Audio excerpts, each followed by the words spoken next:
ঢাকা ক্যাপিটালসের যারা ক্রিকেটাররা বিপিএল এ খেলেছিল তারা এখনো পেমেন্ট পায়নি। আপনি তো একজন সিনিয়র ক্রিকেটার, এই যে পেমেন্টটা ইস্যুটা ক্রিকেটার পাচ্ছে না, কি আসলে প্রত্যেক বছরই একটু একটু করে ইমপ্রুভ করে। আমার মনে হয় একটা টিম পায়নি, এটা এটা আপনি যদি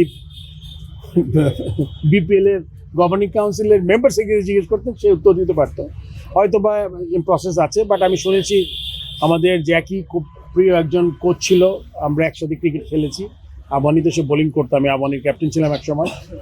সো দিয়ে দিলে ভালো, নাহলে আমাদের মধ্যে যে মেকানিজমটা আছে, যেই ফর্মে হোক, আপনার হয়তো বা ব্যাংক গ্যারান্টি আছে বা কোনো চেক আছে, এগুলো দিয়ে আসলে প্লেয়ারদের টাকাটা দিয়ে দেওয়া উচিত যত শীঘ্র সম্ভব।